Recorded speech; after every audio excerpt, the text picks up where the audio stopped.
안녕하세요. 부자노트입니다. 오늘은 부동산 투자에 있어서 가져야 할 마인드나 포인트 10가지에 대해서 한번 얘기해보는 시간 갖도록 하겠습니다. 그럼 바로 시작하도록 하겠습니다. 오프닝에서 말씀드렸던 것처럼 오늘은 부동산 투자에 있어서 가져야 할 마인드나 핵심 포인트 같은 부분 10가지 정도 추려서 말해보는 시간 갖도록 하겠습니다.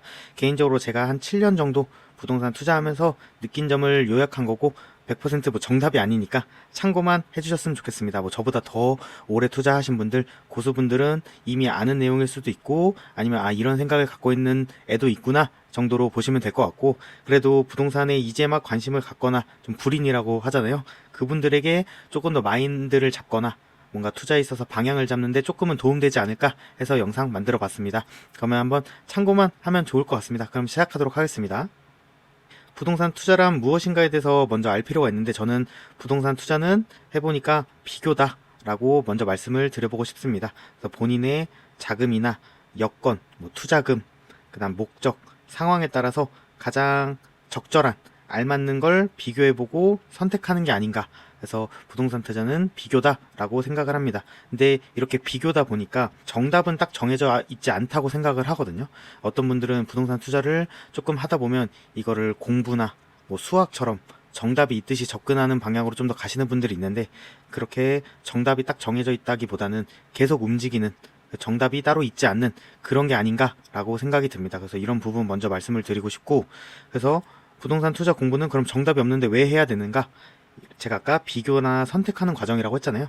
그래서 그런 비교할 선택지를 늘려가는 과정을 만들기 위해서 투자 공부를 하는 게 아닌가라는 생각이 듭니다. 최선의 선택을 하려는 과정으로서 부동산 투자 공부를 하고 부동산 투자를 하는 거라고 생각이 되고, 정답이나 공식이 딱 있다고는 생각이 되지 않습니다. 하다 보면 좀 이런 부분을 더 생각하거나 깨달지 않을까라는 말씀 먼저 드리고 싶습니다. 그럼 두 번째로, 본인의 방향성이나 목적을 설정하는 게 중요하다라는 생각이 들어요. 특히 요즘에는 유튜브를 보시면 무조건적으로 하락한다 라는 하락론자분들도 많고, 좀 상승을 세게 얘기하시는 분들, 상승론자라고도 하는데 그런 분들도 많고, 그래서 유튜브나 이런 데 정보가 되게 많잖아요. 근데 부동산 투자는 저도 개인적으로 장기적으로 해야 되고 평생 해야 되는 거라고 생각을 하거든요. 근데 이렇게 딱 평생 하고 장기적으로 하려면 본인의 좀 생각이라든지 방향성, 목적을 딱 잡고 가는 게 중요하다고 생각이 돼요. 근데 이런 정보가 많은 시대에 혼선이 되다 보면, 그리고 본인의 주관이 없다 보면 흔들리거나 투자를 장기적으로 못하고 금방 포기하게 되는 일이 많이 생기더라고요. 그래서 본인의 방향성이나 목적을 설정하는 게 중요하다. 그래서 유튜브에 이런 많은 주장들, 정보들을 보고 그분들 정보도 다 일리 있는 내용이다 보니까 배제할 필요는 없고, 그런 근거들이나 이유를 보고 왜 그렇게 생각하는지 이유들이 다 있을 거잖아요. 그런 부분을 좀 참고해서 본인만의 방향성을 설정하고 그 방향성대로 투자를 하고 대응을 하고 그러면서 쭉 이어나가는 게 맞지 않나 라는 생각 말씀드리고 싶습니다. 결국 부동산 투자는 본인이 하는 거다. 그래서 본인의 방향이나 목적을 설정하는 게 그래서 중요하다라는 말씀 다시 한번 드리고 싶습니다. 평생 투자는 해야 되는 거다 보니까 이런 부분이 가장 필요하지 않나라는 말씀 드리고 싶습니다. 세 번째로는 시장에 대한 얘기인데요. 시장을 어떻게 봐야 하는가? 그래서 저는 세 번째로는 시장은 계속 움직인다 라는 말씀을 드려보고 싶습니다. 방향성을 갖더라도 그 방향성이 또 무한적으로 지속되는 게 아니거든요. 상승을 한다고 하더라도 계속 우상향하는 것도 아니고, 하락하더라도 계속 안 좋아지는 것도 아니고, 그래서 계속 시장에 머무르면서 방향성을 보고 투자하고 방향이 바뀌면 그거에 따라서 대응도 하고, 이렇게 계속 시장에 남아 있으면서 대응하는 영역이 아닌가. 그래서 시장은 계속 움직인다 라는 말씀 드리고 싶습니다. 고정된 시장은 없다. 그래서 계속 좋거나 계속 안 좋은 게 없다. 그래서 여기서 하나 볼 수 있는 점이, 지금은 안 좋은 시장이더라도 추후에 좋아질 수 있기 때문에 그 시장을 봐야 되고, 지금 되게 좋은 시장, 서울 아파트 같은 경우에 되게 좋잖아요, 지금 분위기가. 그렇다 하더라도 어느 정도 가격이 되면 부담감이 생길 수도 있고 꺾일 수도 있고, 제가 이전 영상에도 말씀드렸다시피 서울 상급지 같은 경우에는 좀 가격대가 많이 회복하다 보니까 단기 고점의 느낌이 좀 많이 나거든요. 그리고 대출 규제도 들어오고 있고 그런 영향을 받을 분위기도 조금씩 형성되다 보니까, 그래서 서울 상급지 같은 경우에는 지금까지는 분위기 좋았지만 좀 안 좋아질 부분도 대응해야 된다라는 말씀 드리고 싶고, 반대로 빌라 같은 경우에는 지금까지 안 좋았잖아요. 근데 지금 좀 저점을 찍고 전월세 시장도 조금씩 개선된다 이런 기사들이 나오고 있는데, 그것처럼 안 좋았던 빌라 시장도 다시 슬슬 좋아진다. 이렇게 시장은 계속 움직이고 계속 불변인 시장은 절대 없다. 그래서 이런 부분도 중요하다고 생각이 됩니다. 네 번째도 엄청 중요한데 결국은 인플레이션, 화폐 가치 하락은 계속 불변할 수밖에 없는 일이다 라는 말씀 드리고 싶습니다. 이거는 뭐 불변의 이치인 것 같아요. 항상 이런 부분이 생각을 하고 화폐를 보유하는 거에 대한 생각을 조금 달리 할 필요가 있다고 생각을 해요. 저도 화폐 보유가 절대 나쁘다 라고 말씀을 드리는 건 아니고 화폐를 어느 정도 보유하면서 안정감을 갖고 본인이 지금 갖고 있는 자산을 유지하는 데 도움이 될 수는 있지만 또 화폐 보유가 이렇게 화폐 가치 하락을 생각하면 무조건적인 정답은 절대 아니다 라는 말씀 동시에 한번 생각해 보셨으면 좋겠습니다. 그리고 특히 최근에 화폐 가치 하락이나 뭐 돈을 찍어내거나 이런 유동성 공급이 더 이전 시대보다 늘어난 것 같다는 생각이 많이 들거든요. 그렇기 때문에 이런 인플레이션, 화폐 가치 하락은 항상 중점적으로 생각해야 되는 부분이다 라는 말씀을 한 번 더 드리고 싶습니다. 평생 투자를 해야 되고 이렇다 보니까 인플레이션이나 화폐 가치 하락은 항상 생각해야 되는 부분이고 그래서 자산을 꼭 보유해야 된다. 공부를 통해서 좋은 자산을 점점 늘려가야 된다 라는 건 불변의 이치다. 그런 거를 관점으로 시장을 봐야 된다 라는 말씀 드리고 싶습니다. 다섯 번째부터는 부동산 투자 마인드, 제가 겪고 느낀 거에 대한 마인드에 대해서 한번 얘기 드려볼까 하는데요. 부동산 투자는 결국 아까도 말씀드렸지만 장기적인 관점, 장기 보유가 기본 베이스다 라는 말씀 드리고 싶습니다. 예전에 뭐 서울 아파트 시장도 그렇고 부동산 시장이 한 13년 정도를 저점으로 보잖아요. 거기서부터 쭉 뭐 21년 중간에 뭐 좀 규제 때문에 흔들린 것도 있었지만 21년까지 쭉 우상향을 했는데 그렇게 상승을 쭉 하고 그리고 폭등장도 한번 있었고 이렇다 보니까 그때 당시에 뭐 단기 투자 그 지방을 투자하면서 뭐 몇 개월 만에 단타로 수익을 냈다 이런 것들이 되게 많이 발생을 하면서 이 마인드가 조금 흔들리신 분이 많은 것 같은데 저는 결국에 우리가 궁극적으로 더 큰 부자가 되고 좀 경제적 자유 뭐 이런 거를 누리려고 한다면 부동산 투자는 결국 장기적인 관점 그리고 장기 보유가 기본 베이스라고 생각이 돼요.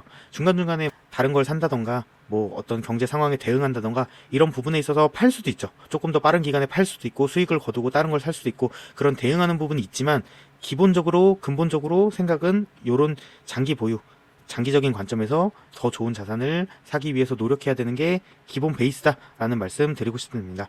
그래서 제가 항상 다른 영상에서도 서울을 중점적으로 얘기하는데 그런 서울에 집중해야 되는 이유가 장기 보유, 장기적인 관점에서 가장 좋을 수 있는 선택지가 서울이기 때문에 서울을 가장 많이 얘기 드리는 겁니다.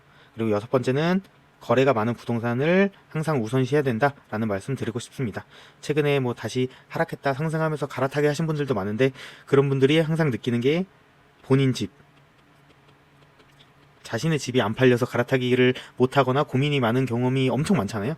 그렇기 때문에 거래량 많은 부동산을 항상 중요시 생각해야 된다. 왜냐면 주식 같은 경우에는 황금성이 되게 좋잖아요. 근데 부동산 자체는 원래 상품 자체도 황금성이 뛰어나지 않는 자산인데 그 중에서도 또 거래량이 적은 부동산을 사게 되면 나중에 언제든 엑시트를 해야 되는데 그런 부분이 너무 힘들다 보니까 부동산은 거래 많은 걸 확실히 중점적으로 봐야 된다라는 말씀 드리고 싶습니다. 그래서 중간중간 어떠한 변수가 있을지 모르고 그거에 있어서 대응을 해야 되는데 그럴 경우에 황금성을 매우 중시해서 봐야 된다라는 말씀 드리고 싶습니다. 일곱 번째는 상품보다는 시점이 중요하다라는 말씀을 드리고 싶습니다. 이게 상품도 중요하긴 하거든요. 그러니까 어떤 아파트를 보더라도 어떤 단지, 어떤 지역을 보느냐 이런 것들이 중요하긴 하지만 상품은 뭐 공부를 통해서 어느 정도 해결도 가능하고 요즘은 강의하시는 분들 많잖아요. 어떤 지역이 좋다, 이래서 좋다, 저래서 좋다 이렇게 알려주신 분들 많잖아요. 그렇다 보니까 상품을 찾는 거는 생각보다 어느 정도 공부를 통해서 쉽게 알 수 있거든요. 근데 결국엔 그런 좀 너무 안 좋은 상품을 고른다던가 이런 부분만 해소되면 그 다음은 시점이 더 중요하다고 생각이 됩니다. 왜냐면 좋은 시점 22년 말 23년 초처럼 엄청 하락했을 때 남들 다 더 빠질 거다라고 생각했을 때 잘 투자를 했다면 어떤 상품이든 또 오르긴 올랐잖아요. 그 중에서도 상품을 잘 고르는 게 중요하지만 저는 하다 보니까 결국엔 시점이 더 중요하다. 그래서 경제 상황을 쭉 팔로우하고 그래서 좋은 시점에 좀 지금 괜찮은 타이밍인 것 같다. 조금 더 빠지더라도 향후에 빠질 폭보단 더 오를 가능성이 더 높아 보인다. 본인이 이렇게 시점에 대해서 판단을 하고 그런 시점을 잘 들어가는 게 더 중요하지 않나 라는 생각이 궁극적으로 들었습니다. 이런 부분 말씀드리고 상품보다는 어느 시점에 투자하는 게 더 중요하다는 생각이 들기 때문에 시장에 항상 남아 있어야 한다는 근거인 것 같아요. 그래서 항상 뭐 다른 분들도 많이 말씀하시지만 시장에 계속 남아있으라고 하잖아요. 그런 부분이 시장에 남아있어야 지금이 어떤 시점이고 어떤 상황인지를 더 빠르게 캐치할 수가 있거든요. 그래서 그렇게 더 빨리 캐치해서 괜찮은 상품, 본인의 현재 여건에 맞는 가장 좋은 상품을 잘만 투자한다면 계속 나쁘지 않게 수익을 낼 수 있을 거라고 생각이 들어요. 그래서 시점이 가장 중요하고 그렇기 때문에 시장이 항상 남아있어야 된다라는 말씀 드리고 싶습니다. 그래서 결국 상품도 잘 골라야 되긴 하지만 시점이 더 중요하다라는 말씀 드리고 싶습니다. 그리고 8번째로는 모든 변수를 다 예측하거나 고려할 수 없다라는 말씀 드리고 싶습니다. 주변에 보면 어떤 걸 투자한다고 하더라도 되게 걱정하거나 우려하시는 분들이 많거든요. 어떤 변수, 일어날 수 있는 리스크에 대해서 생각하는 건 맞죠. 자기가 본인이 생각할 수 있는 리스크는 다 체크해보고 그런 거에 대해서 안전하다, 그런 자산을 투자하는 게 맞긴 맞지만 결국 부동산 투자도 투자잖아요. 그러니까 모든 리스크를 다 알고 투자할 수는 없는 부분이거든요. 그렇다 보니까 일단 어느 정도 핵심적인 리스크만 해지를 했다, 그런 걸 생각했다라고 하면 그 나머지 부분들은 투자를 해놓고 대응하는 영역이 아닌가. 그래서 이런 걱정 때문에 오히려 투자를 안 해서 그 수익을 놓치는 게 더 리스크지 않나. 왜냐면 주변에 이런 분들이 많거든요. 모든 변수를 체크하려고 하다가 오히려 타이밍을 놓치는 경우가 너무 많아서 이런 말씀 한번 드리고 싶었습니다. 모든 변수는 다 예측 고려할 수 없기 때문에 가장 핵심적인 리스크들만 생각을 해놓고 투자를 한 다음에 이제 좀 작은 변수 같은 경우엔 계속 대응하는 영역이다 라는 말씀 드리고 싶습니다. 그리고 공부가 아니라 결국 실행을 해야 된다. 8번이랑 거의 비슷한 느낌인 것 같아요. 결국 공부를 하더라도 뭐 변수를 체크하더라도 결국은 실행을 해야 투자잖아요. 수익을 낼 수 있는 부분이다 보니까 이런 부분은 공부를 열심히 하고 변수를 체크하더라도 결국에는 실행을 해야 되는 영역이 부동산 투자다라는 말씀 드리고 싶습니다. 그리고 마지막으로 10번째는 결국 부동산은 현장에 답이 있다라는 말씀 드리고 싶습니다. 어떻게 보면 많은 분들이 이런 얘기를 하다 보니까 좀 질리는 얘기일 수도 있는데 결국 그렇더라고요. 아까 시점이 더 중요하다라는 부분에서 말씀드렸다시피 현장을 가야만 현장 분위기가 어떤지 지표로 나오기 몇 개월 전에 더 빨리 캐치할 수 있거든요. 그래서 남들보다 먼저 투자만 잘 해놓는다고 해도 일반적으로 몇 천이든 몇 억이든 수익은 얻고 가는 거라고 생각을 하거든요. 결국 임장하고 돌아다니고 그런 걸 통해서 시장 분위기를 빠르게 캐치하는 게 제일 중요하지 않나 라는 말씀 마지막으로 드리고 싶습니다. 오늘은 간단하게 부동산 투자 관련 마인드나 포인트에 대해서 얘기해 봤는데요. 모든 게 정답은 아니니까 참고만 하셨으면 좋겠고 부동산 투자 뭐 이제 막 관심을 갖고 있는 분들이라면 좀 도움이 되셨으면 좋겠습니다. 다음에도 이런 좋은 영상으로 돌아오도록 하겠습니다. 감사합니다.